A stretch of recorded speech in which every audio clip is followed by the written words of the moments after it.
కాంగ్రెస్‌లోకి YCP MLA తీవ్ర టెన్షన్‌లో సీఎం. వివరాలు ఈ వీడియోలో తెలుసుకుందాం. వీడియో స్కిప్ చేయకుండా పూర్తిగా చూడండి. అప్పుడే మీకు కంప్లీట్ ఇన్ఫర్మేషన్ అయితే అర్థమవుతుంది. అలాగే ఇంకెవరైనా మన ఛానల్ సబ్స్క్రైబ్ చేసుకోకపోతే వెంటనే సబ్స్క్రైబ్ చేసుకోండి. ఈ ప్రభుత్వం నుంచి వచ్చే ముఖ్యమైన అప్డేట్స్ అన్నీ కూడా మిస్ కాకుండా మీరు ముందుగానే తెలుసుకోవాలి అనుకుంటే ఛానల్‌ని సబ్స్క్రైబ్ చేసి ఫాలో అవుతుండండి. అలాగే వీడియోని ఒక లైక్ చేసినట్లయితే మరింత మందికి సమాచారం అయితే చేరుతుంది. ఇంక వివరాల్లోకి అయితే వెళ్ళిపోదాము. అవును. పార్టీలో చేరికల కోసం తపిస్తున్న కాంగ్రెస్ పార్టీకి ఇప్పుడు ఒక్కొక్కరుగా చేరువవుతున్నారు. వచ్చే ఎన్నికల్లో పార్టీ అధికారంలోకి వచ్చినా రాకున్నా కనీసం కింగ్ మేకర్‌గా అయినా ఉండాలని భావిస్తోంది. ఈ క్రమంలోనే 20-30 స్థానాలపై కాంగ్రెస్ నేతలు కన్నేశారు.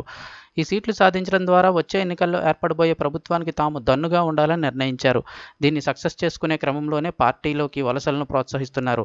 ఇక ఇప్పటివరకు చూసుకుంటే వైఎస్ రాజశేఖర రెడ్డి తనయ వైఎస్ షర్మిల పార్టీ పగ్గాలు చేపట్టినా ఇప్పటివరకు పార్టీలో ఎవ్వరూ చేరలేదు. దీనికి తోడు వైసీపీ నుంచి బయటకు వస్తున్న వారు కూడా కాంగ్రెస్ వైపు చూడటం లేదు.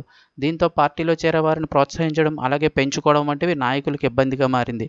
ఇదిలా ఉంటే తాజాగా చిత్తూరు జిల్లాకు చెందిన వైసీపీ ఎమ్మెల్యే ఎంఎస్ బాబు చేరేందుకైతే రెడీ అయ్యారు. వచ్చే ఎన్నికల్లో వైసీపీ ఆయనకు టికెట్ నిరాకరించింది. గ్రాఫ్ బాలేదని పేర్కొంటూ ఎంఎస్ బాబుని పక్కన పెట్టారు. దీంతో ఆయన సీఎం జగన్ సహా పార్టీలో పెద్దలపై తీవ్ర విమర్శలు చేశారు. ఎస్సీలు మీకు అణిగిమణిగి ఉండాలా అంటూ ప్రశ్నించారు. తాను ఎంతో కష్టపడ్డానని చెప్పారు. పోతలపట్టులో అభివృద్ధి జరగకపోవడానికి తాను కారణం కాదన్నారు. మొత్తంగా ఎంఎస్ బాబు పార్టీ నుంచి బయటకు వచ్చారు. ఇప్పుడు ఆయన పార్టీ మారేందుకు రెడీ అయ్యారు.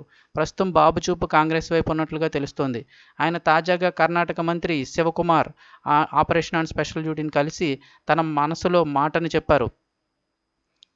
తన బలగాన్ని కూడా చూపించారు. పార్టీ మారేందుకు రెడీగా ఉన్నానని బాబు చెబుతున్నారు. దీంతో ఆయన రాక దాదాపు ఖాయమే అంటున్నారు. కానీ ఆర్థికంగా కొంత వెనుకబడి ఉండడం, వచ్చే ఎన్నికల్లో గెలుపు గుర్రం ఎక్కాలంటే ఖచ్చితంగా సొమ్ములు కావాల్సి ఉండడంతో ఏం జరుగుతుందో చూడాల్సి ఉందని చెప్తున్నారు.